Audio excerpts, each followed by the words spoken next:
What's up, everybody? Welcome back to Couple Things Interview. With Shawn and Andrew. Today, we have a wonderful guest, Shawn Eldredge. You may have heard of the book Wild at Heart. I have now read that book about 3 times, and it's a phenomenal book. I think it's an important book for any father of sons to read, or any parents of sons. Or even a spouse. Yes. It really talks about the operating system of a man. And it was written by John Eldredge, who has 3 sons himself. John and his wife, Stacy, are living out in Colorado Springs. And I am so honored that John joined us because this book has meant a lot to me. And I feel like it really reflects how my father raised me, which means a lot. And John is an author, a counselor, and a teacher. He's also president of Wild at Heart, which is a ministry devoted to helping people discover the heart of God, recover their own hearts in God's love, and learn to live in God's kingdom.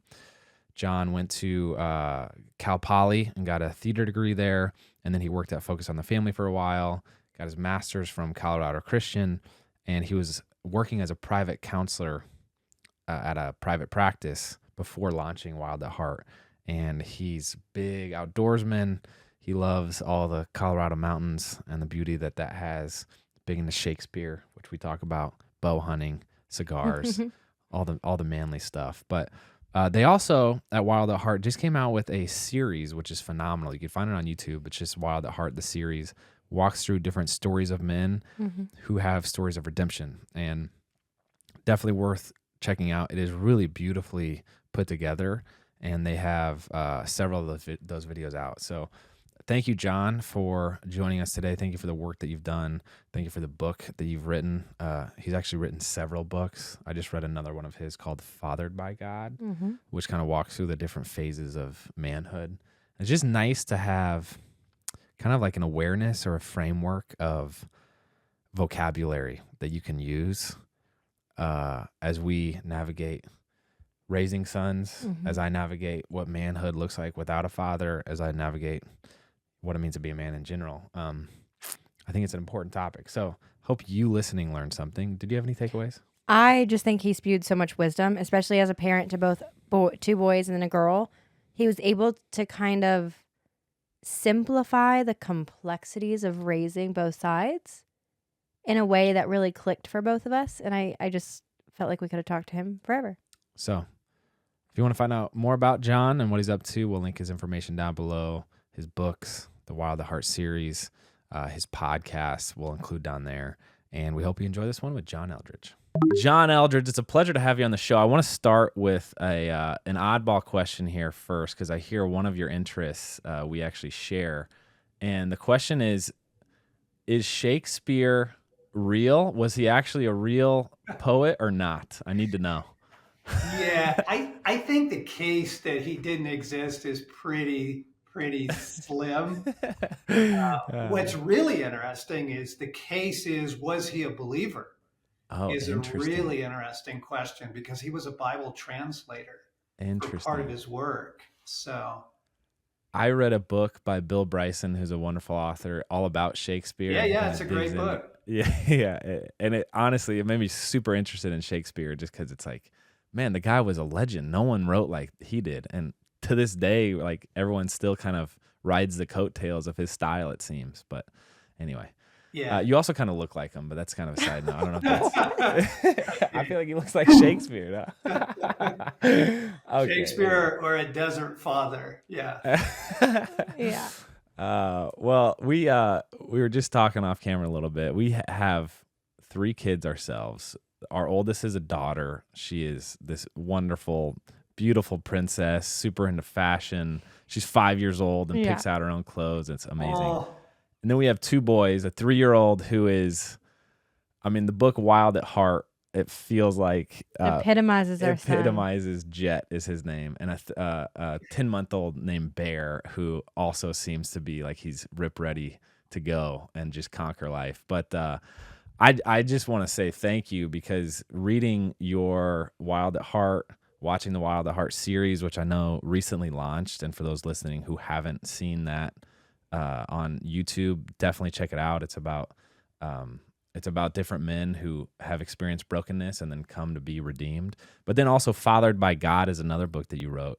And that has so much informed my approach to parenting Hmm. in this age where I feel, I don't know. It's like, I don't even know what it means to be a man, you know? And it's like, so thank you for helping guide that path. But I'm curious, for you, what inspired that process of writing the book and the impact behind it? So I raised three boys. So part of it was in the trenches, but I had an alcoholic father, so I came from a really traumatic background, and I wasn't fathered well. So how do I do this? At the very same time, I'm a young therapist, and so I've got all these clients that I'm trying to help, and there was this convergence of, wait a second, no matter what my client was struggling with, one guy it was a gambling addiction, another guy it's depression, another guy it's a marriage thing. The core issues were always the same. We would always discover a pretty significant father wound, or perhaps a mother wound. We would discover the search for validation. I'm like, wait, this is really universal. This, I know it's sure true for me. It's really true for my boys. It's true for my clients. And so I started speaking on it before I ever wrote Wild at Heart. I was doing men's retreats and conferences, around the country, around the world. And in other cultures, guys were going, "Yep, that's me. Mm, Yep, those are my questions." And I went, "Whoa, this is universal. Like there is mm, something true to just the masculine soul, mm, whatever age, whatever cultural context." So out of that then came the book itself. mm. No. I could dive in. I don't think you knew this, but I was actually gifted your book when I was 19 years old and read it when I was 19. Um, Love it. Love everything you're doing. I do think it's interesting though, before we like dive deeper into the teaching of it, could you define in your words the masculine soul? Because I do think we unfortunately live in a time where that's very confused. I feel like we have many different definitions where people are coming from what's too masculine, what's not appropriate to teach to a boy, what you have this whole generation of like too much masculinity is actually toxic, and then you have another side Yeah. saying, Yeah. well, you can never have enough. What is your definition, and is it biblical, and where does it stem from? Yeah, that's good. I enjoy chatting with you guys. Thank you. Um, I think I would say it's courage on behalf of others. And now let's really unpack that. Okay. Um, so I do think it's biblical. I do think if we go back to the narrative, the human narrative, Genesis 1 and 2, there is this extraordinary dignity that is given to gender. It says that God says, "Let us make man in our image, male and female, he made them." So gender is more than biology. We immediately know that, okay, because God is more than biology, right? Um, in gender is at the level of the soul because it's where the imprint of the image of God is given to us. And so there's an enormous amount of dignity that I think we can restore to people as they're wrestling with gender questions, as they're wondering, gosh, is this just socially constructed, or how much is nature nurture, that sort of thing. Go, no, no, no. Let's back up and go, this is God's imprint in your humanity. I mean, for those who are kind of curious about the biblical thing, and then Jesus goes on like to say, you will be a man or woman forever, like eternally. That is imprinted in our soul. When Jesus walks out of the tomb on Easter morning, he's still a guy. He doesn't become an angel or some sort of wispy being. He's got a body, and he's a guy. So there's a dignity there that I think would be really good to restore in people's framework. um, and and therefore I think questions of gender, heartache around gender, wounds around gender are some of the deepest wounds that we carry. as gender identity is formed in childhood and some of the deeper questions of love and affirmation, this is where people are going to carry some of their deepest wounds also. Um, so that would be an overview. Where do you want to go from there?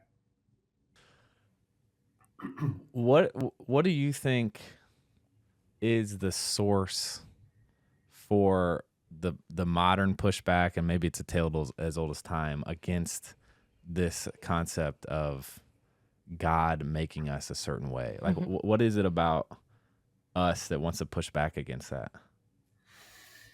Well, there we have to recognize that there are men and women, and individuals who struggle, whether they are male or female, or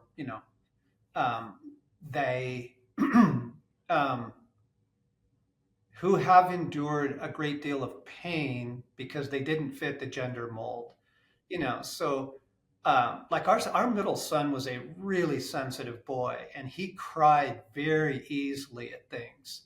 He was deeply emotive and deeply, well, you put that on a grade school playground, like that is shame and embarrassment, and you're weak. And there were a lot of wounds that he received outside the home, against his masculinity. And we had this beautiful, beautiful day. We were actually skiing, and we're on the chairlift, and we're going up, and I was describing, hey, Jesus was he was a real guy. And Blaine's like, yeah. And I said, he wept.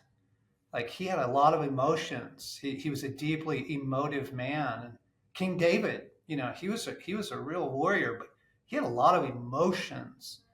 And just affirming Blaine that his emotions were good.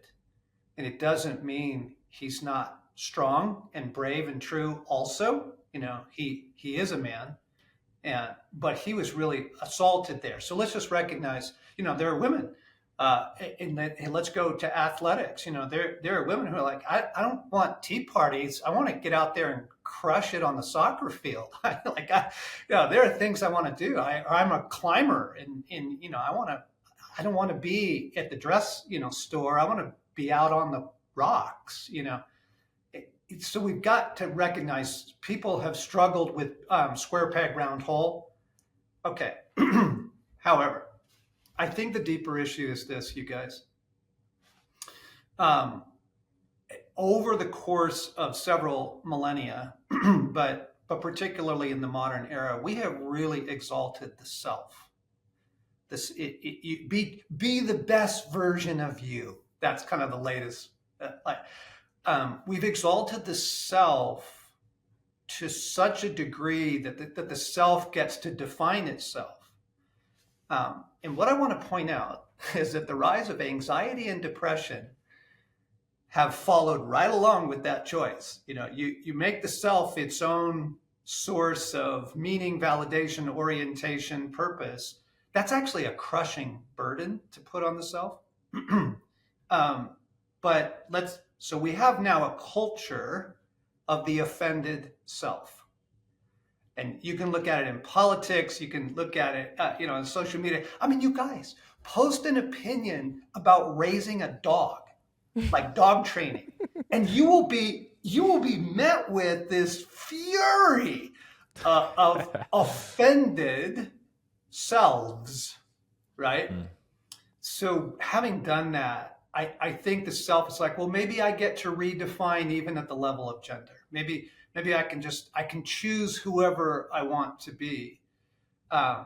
But I would, and I would recommend Preston Sprinkle's book on this. He's a great writer on this stuff, and he's got a great book on gender. Essentially what he's going to say is your biology tells you who you are. You are male or female, and apart from surgery, you are in neurochemically and how all that works. So I want to come back to you. Gender has enormous dignity. It's under an enormous amount of assault these days. And I think the evil one, I think the kingdom of darkness hates the image of God in us and wants to dismantle gender. Oh, gosh. Going back to gender identity trauma or gender identity wounds, as a parent to little ones who we tried to help our children define themselves in the image of God from the get-go. What, on the therapist side, seeing all of these cases, what gender identity wounds tend to happen at a young age that some parents might not even be aware of? Because I do feel like you were kind of alluding to that. There are these cultural beliefs that might be flawed of boys can't cry. So being told as a young boy, stop it, you're a boy, you can't do that. Or girls who can't do X, Y, and Z because they're a girl. What are these traumas that we can impose on our kids without even knowing? Yeah. Okay. So because we're getting into parenting questions, Yeah. I need to bring in the assurance. Guys, this rescued Stace and I and many, many, many parents. That the beautiful passage in Scripture that says, "Love Mhm. covers a Mm, multitude of sins." mm, Your child's core need, male or female, boy or girl, their core need is to know that you adore them. Okay, Mm. that's the core need. mm, And if you are meeting that need, okay, a lot of your other mistakes as parents of like, oh my gosh, we really missed you on, that. I didn't know you wanted to be in choir. I'm so sorry we didn't get you in there. Just all the failures that we're going to face as parents. Look, mm, if you are laying a foundation in your daughter or son's hearts, we adore you. They're going to be good to navigate a lot of what would otherwise be wounding.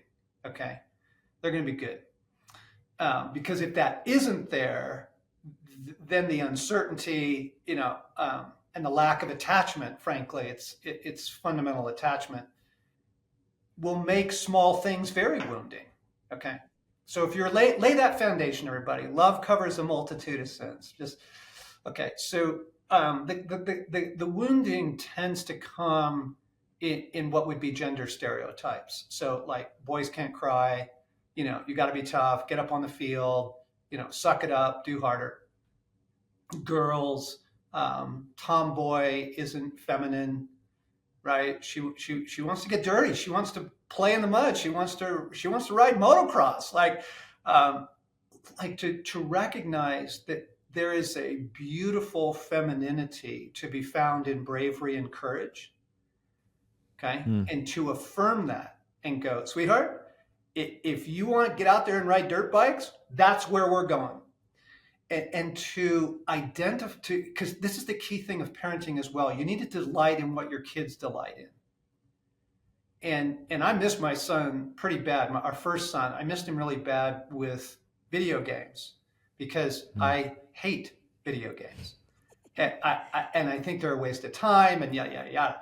Until they found out, by the way, that the next generation of fighter pilots were better and faster at their reactions because they had played video games. Okay. But I really missed him. And what I needed to do was meet him there. Um, you'll avoid a lot of the gender wounding if you'll meet your kids in what they delight in. Go with where their passions are. Follow them into that, even if it's not your personal inclination, right? Uh, and so, there's a family I know where the family's value was academics. Both mom and dad PhDs, but the son didn't want that. He actually wanted to work in carpentry. He wanted to work with his hands. They really almost broke his heart over that. Like that's menial. You're not rising to your potential. That kind of thing. And now, thankfully, he is a carpenter and he loves his life. And there's been healing there. They didn't read their son well. They didn't delight in who God made him to be. If you're doing that, you're gonna be fine. You're gonna avoid a lot of the wounding scenarios. Mm. Mm.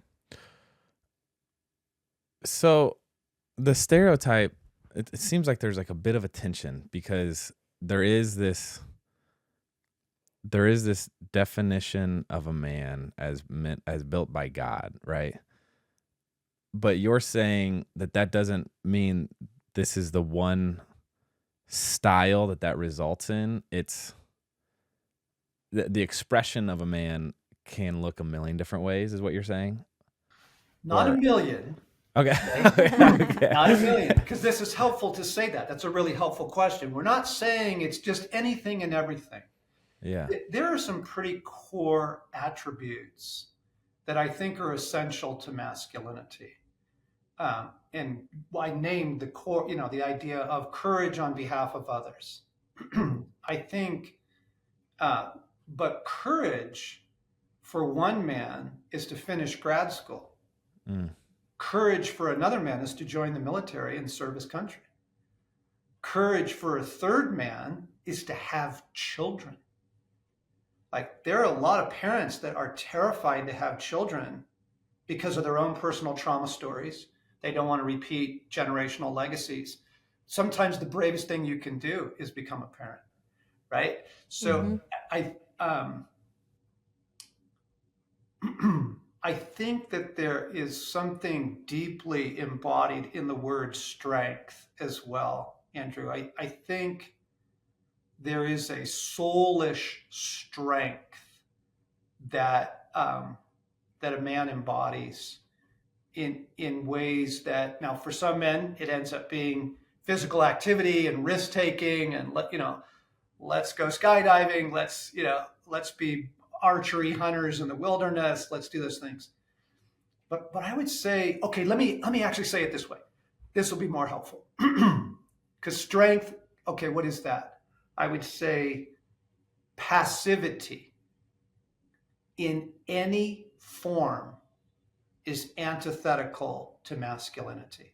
Yeah, I like it. The video game thing comes to mind again too, because this is something that I've changed my mind on.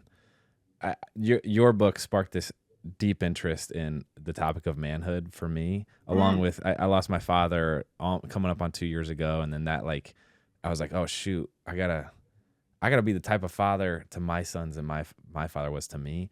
So read books like Intentional Father, Anxious Generation, Of Boys and Men is really fascinating. Your books have been extremely helpful, but it's, the video game thing. Okay, passivity. Is that being passive? Is this screen time issue, or like, the corporate?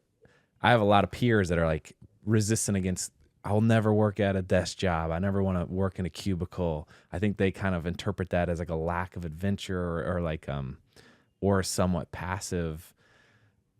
And I'm curious your perspective on that, because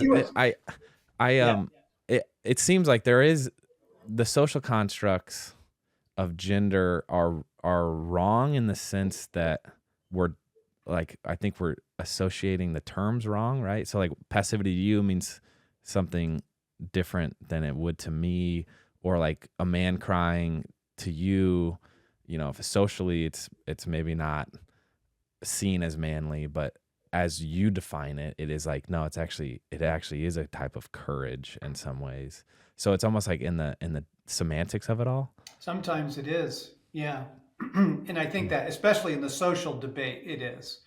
Because what people end up debating are caricatures, like cartoons of what it means to be a woman, what it means to be a man. Passivity, what I mean by that is, if you are hiding, you are not living with courage on behalf of others, right? So some guys, to stay in the cubicle, he's hiding. I've known guys who have turned down promotions because they didn't know they have what it takes. And that's the core issue of a little boy. Every little girl, every little boy has a core question. For the little boy, it's, do I have what it takes? Depending on how his father answered that question is how he's behaving as a man right now. Okay. So if he hides, right, or he hides behind his title, or his wealth, but he doesn't engage his 16-year-old daughter. She doesn't even know him. He's hiding. Okay, he's checked out. He's passive. That's just a helpful tool. Am I engaged, or am I withdrawing? Am I Yeah. hiding? Am I playing it safe? Right? Beautifully said. Thank you for delineating that. There's so many different ways we could go with this because we talk about this on a daily basis, raising boys, trying to foster in them their greatest attributes in a healthy way that sets them up to be respectful, kind men later on. But shifting gears a little bit to husbands, what are some ways that as a wife I can honor the masculinity and respect the masculinity and foster that in my husband? Thanks for asking the question. You're welcome. Thank you. Yeah, man. Okay. I actually want to start with your 3-year-old. Okay. And then take it into marriage. Okay. Love that. Because what you're discovering in your 3-year-old is there is a wildness to boyhood. And he doesn't particularly want to wear clothes, and he wants to, and he wants to make loud noises, and he wants to blow stuff up, and so what happens in marriage is most women are drawn to the wildness, and then they tame it, and that's where things go bad. That's where he's going to lose heart. There is a desire so women have a profound inner need for a secure environment. That's a good thing, okay? But if you are controlling your husband, controlling his passions, controlling his desires, controlling his dreams, so that you feel secure, you might be killing him, right? Let him get the motorcycle, ladies. Let him change jobs. Let him pursue grad school. Let him chase his dreams. Like, you're going to have to let go of some control to see your husband come alive, but you are going to love the results, because the more alive he is, the more present and engaged he's going to be, right? Because most women's heartache is that they're lonely in their marriages. They have no access to their husband's hearts.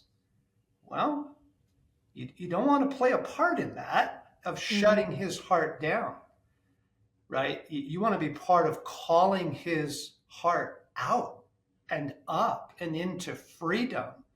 And the more alive he is living from the heart, the more, it gets a little bumpy in the marriage, right?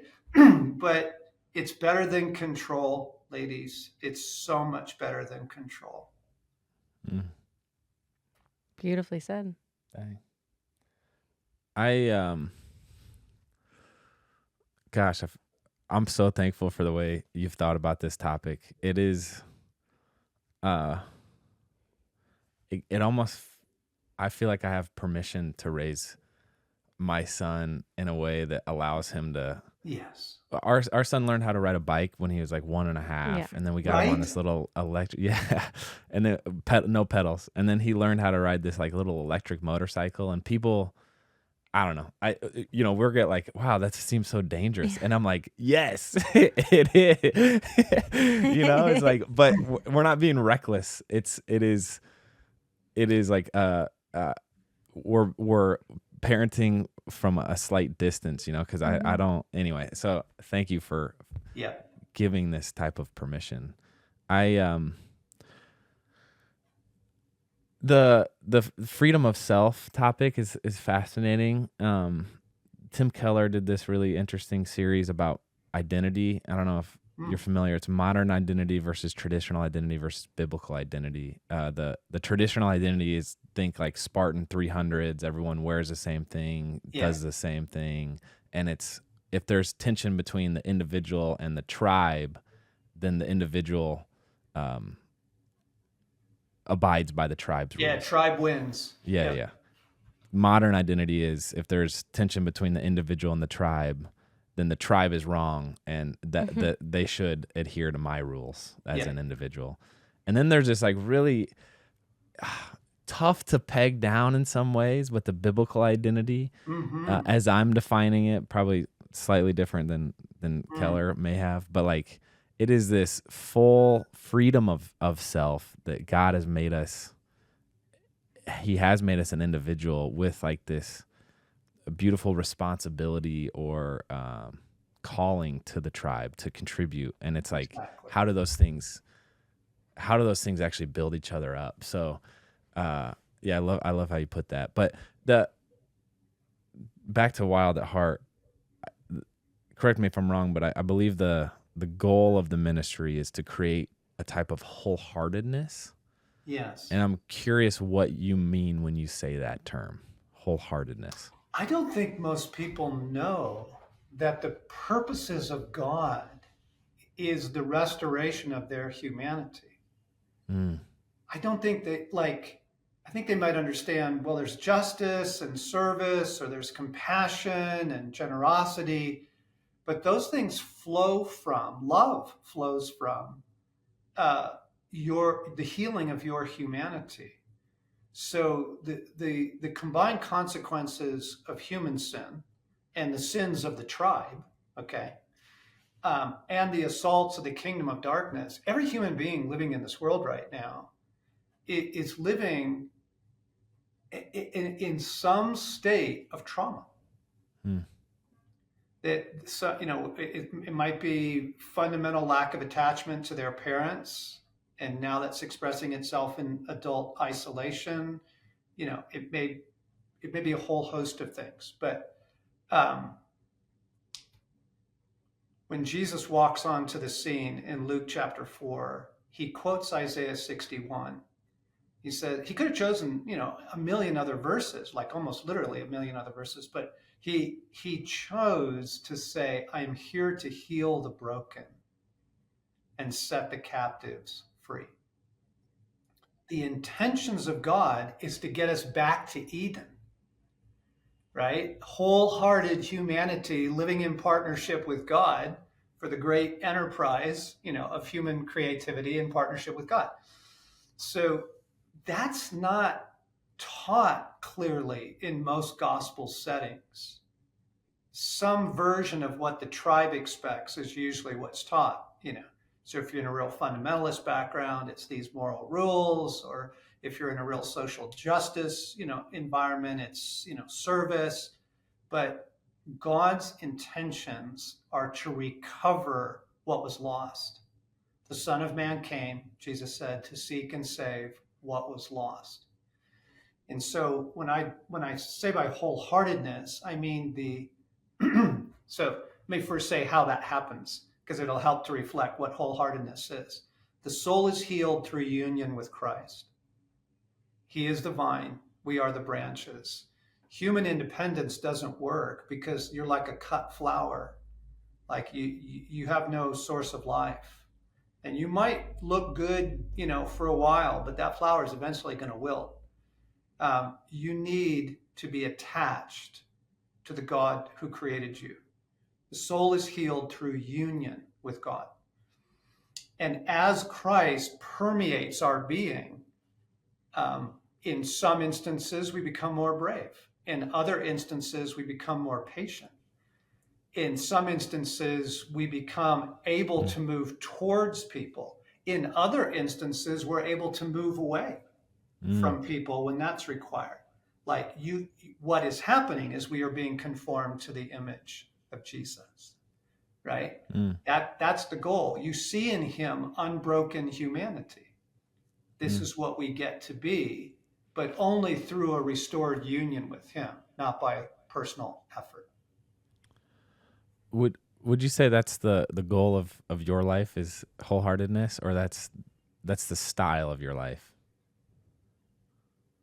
Well, that's a really big question. Because if you want this, you see, here's the thing. If you want the reintegration of your fragmented humanity through union with God, if you want that life, you have to choose a life that puts you in that situation. like this is the spiritual disciplines and sacred rhythms and kind of that how you live your life matters. And so, yes, I have, um, I am a bit of like a desert father. I have a very sacred rhythm to my life. There's an intentional way I wake up in the morning, and there's an intentional way I go to bed at night. Before we were recording, you guys were hearing the monastery bells that were ringing in our offices at 10 and 2 every day that causes the whole staff to stop and pray. So there are rhythms. There is a lifestyle you have to choose because the world's going to eat you up, man, and spit you out. Like to be a human being in this current cultural context is exhausting. It is constant stimulation, constant media bombardment that your soul will not heal unless you choose a lifestyle that's very, very countercultural right now. What are your rhythms, John? Well, in a day? You would need to come and spend some time with me to see that. Don't tempt me. But yeah, for example, folks, I can give you like some really, really simple things. Our phones are not in our bedroom at night. Okay. And part of the reason why is when you wake up in the morning, the first thing you do should not be to check your phone. Because you're in the matrix. Here's the crisis text. Here's the angry, email from your boss that you're late on something. You're immediately taken into the world. When you wake up in the morning, you need like a sacred space that allows you to be human. You make a cup of coffee.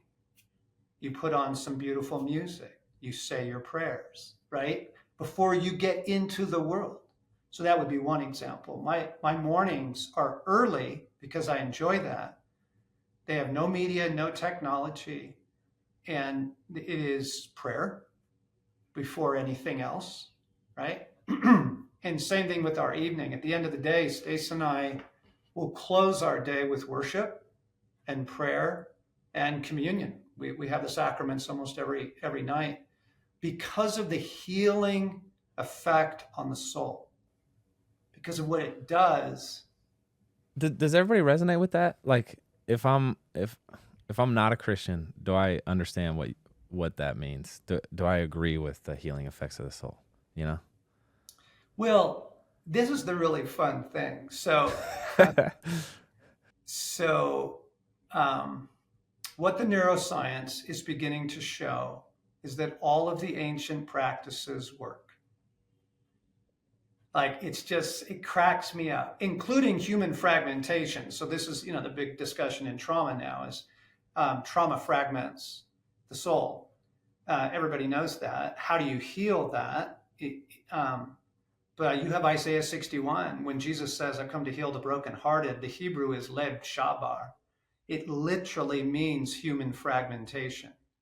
So God knew centuries before the neuroscience, the human condition, trauma fragments, and he knew that union with him heals that. So it's a fascinating thing, just what we're doing right now, to have someone listen to you with compassion and understanding actually heals the brain. So yeah, the person who's not walking with Jesus yet can realize, wow, some of these ancient practices of silence and solitude, of prayer and meditation, of being very careful who's framing the narrative for you, right? Like who is framing the narrative for you? Is it your social feed? That's a disaster game. Yeah. What does freedom mean to you, John? It used to mean freedom to do what I want to do. It now means the ability to navigate the world without the world poisoning me.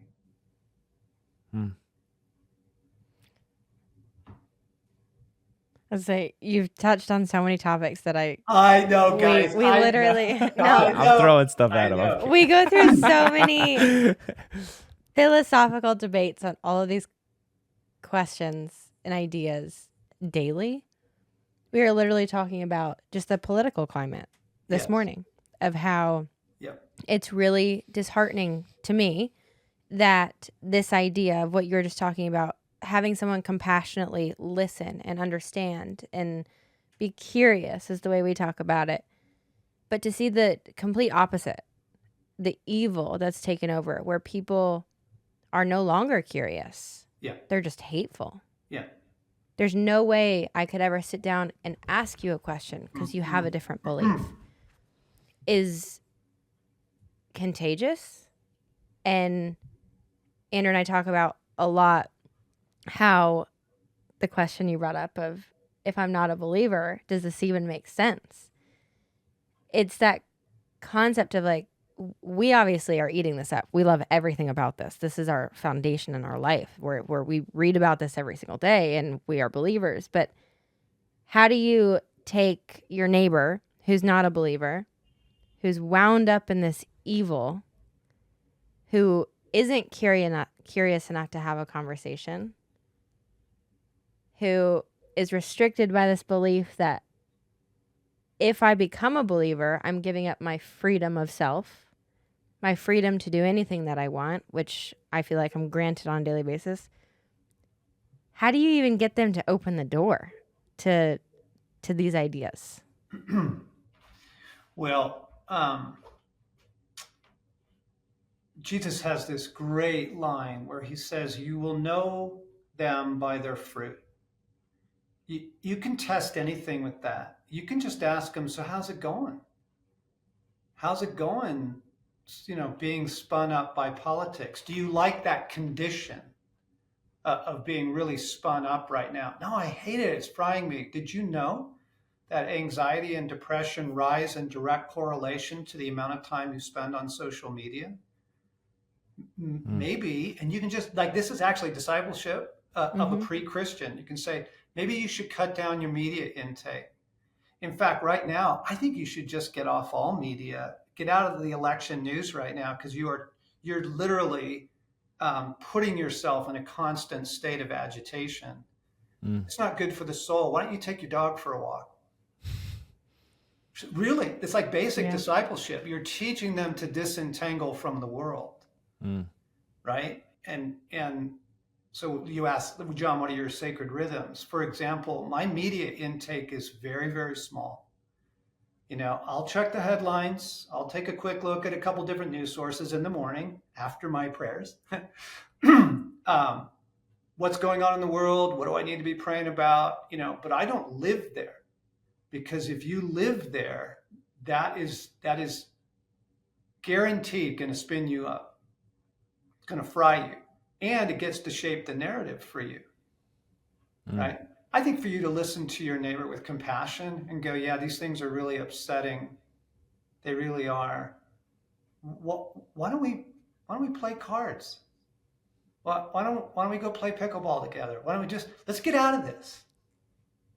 So I know, for example, right now that my youngest son and daughter, youngest meaning 30, they're really, really spun up by the election. And so my text to him this morning was, "Hey, where do you want to go fishing?"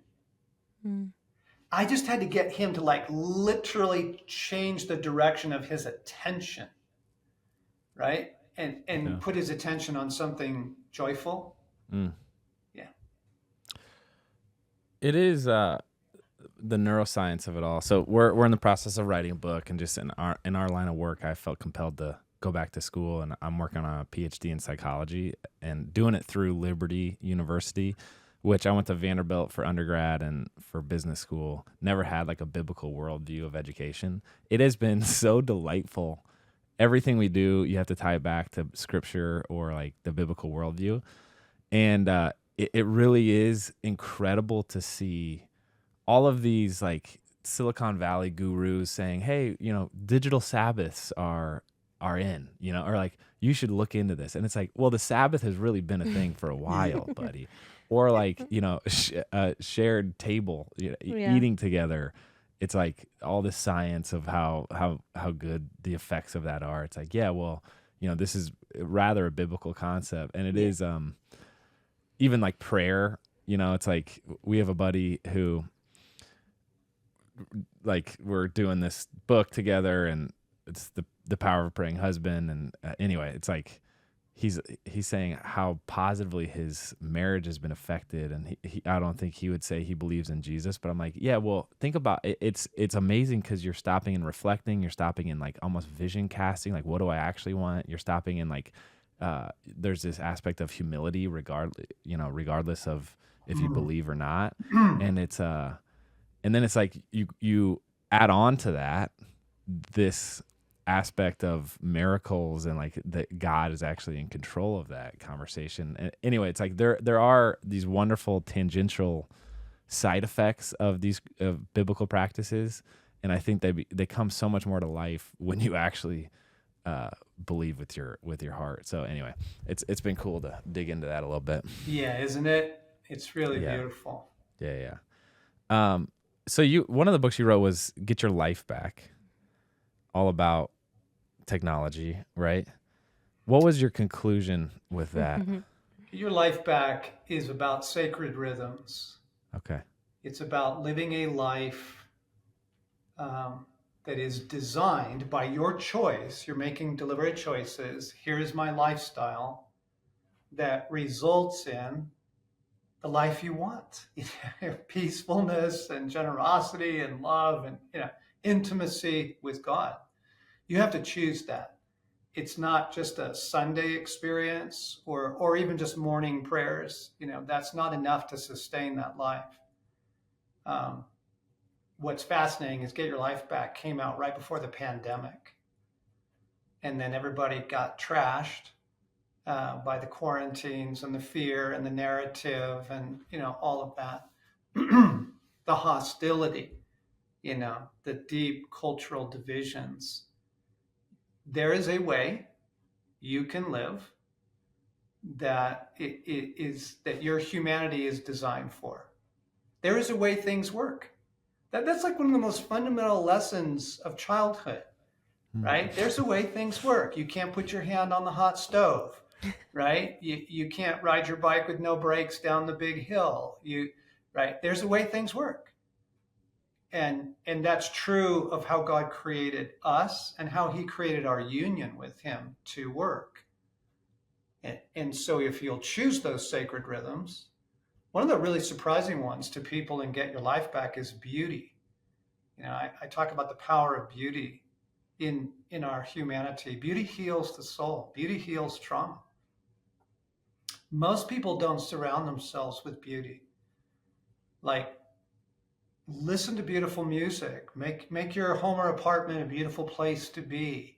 When you see something beautiful in the world, the frost on the window pane, or the bird song, you stop and you let it in. Like, beauty is something we need to actually be nourishing ourselves with. And most people don't think about that, especially in a tech-saturated world. So there's a way. There's a way God created human beings to live. And if you want to thrive as a human being, you come back into alignment with the way things work. Yeah, the idea of freedom is so, like, because that's kind of, there are rules that come with, but but instead of the result of that being a feeling of restriction, you're saying it actually unlocks, the rules unlock flourishing. I don't want to be redundant and say freedom again, but like, that idea just does not come naturally to the human brain, I don't think. Well, because of the independent self. Yeah. But guys, you know this about your body. Mm-hmm. If you drink 8 cups of coffee this morning, like, you're going to be fried. If you only eat donuts, you're going to have so much anxiety and depression. Your body is reacting. There are rules. There are rules to human flourishing. So, like, when Jesus said, the way is narrow, the way to human flourishing is narrow, he wasn't being restrictive. He was just being honest. a lot of the stuff that Jesus says, he's just being honest. He's like, well, that doesn't work. You hold bitterness in your heart towards your neighbor. That doesn't work. There's a way things work. I'm going to jump again to one more. Since we covered raising boys, masculinity, I want to take a small moment to talk about girls. We have a 5-year-old daughter, and we have learned firsthand, through trial and error even, but it's so blatant, that the needs of little boys and little girls is vastly different. Yes, love across the board, but the way my daughter learns versus my son, their activities, their attention spans, their relationships with us are completely different. As a father of 3 boys, but also someone who has seen so many cases, how do you think raising daughters is fundamentally different than raising boys? You are going to be forced into a level of relating that your boys are not going to ask of you. If you wrestle with your boys, it's gold. Relational cup is full. Not so for little girls. There's narrative. There's talking things through. It takes time. I am in the most beautiful moment. So I'm a grandfather now. I have granddaughters. Congrats. So I got these precious little girls, 7 years old, 6 years old. My 6-year-old granddaughter, I absolutely love it because her basic rule is you don't get access unless you relate to me. Mm-hmm. Those are her terms. There's no quick, okay, come on, let's get this going. No. It's like, look me in the eye, relate to me. So women are relational geniuses. And you're going to watch that develop in your daughters, and that's got to be honored. You have to set a pace, even of your morning, that makes room for that, right? You can't just blow through relationship, which is like, that's gorgeous. That's fantastic. Thank you, ladies. I think he said that so perfectly. Shawn's been trying to tell me that for like 3 years. She said, it's different. He has struggled so much with our daughter in such a beautiful way. Like he's been desperate to have this intimacy with her that you're so close to having. But you're also just this giant kid that wants to always have fun. And having a daughter first, he always just wanted to wrestle. He just wanted to go straight and like, let's wrestle, let's play, let's have fun. And she's that like, you gotta warm up. She shuts it down. You gotta talk, you gotta cuddle, you gotta get on her level, and then once it's there, man, she's open for business. But I've been trying, thank you. Isn't that fantastic? Oh, it's comical because like our son, no, wrestle first. We might cuddle later. But Yep. It takes so much more thought, I've found. And time. Yeah. Yeah. It's good. I am curious. So you are more like, you're this man's man, you know. Traditional adventures. Your books talk about being up in the mountains, hunting, like that more traditional form of adventure that maybe not everybody relates to. So when, say, someone's interested in reading your books, but maybe they are more emotive, what do you say to them to lessen that maybe intimidation factor, or like, hey, I'm not like that?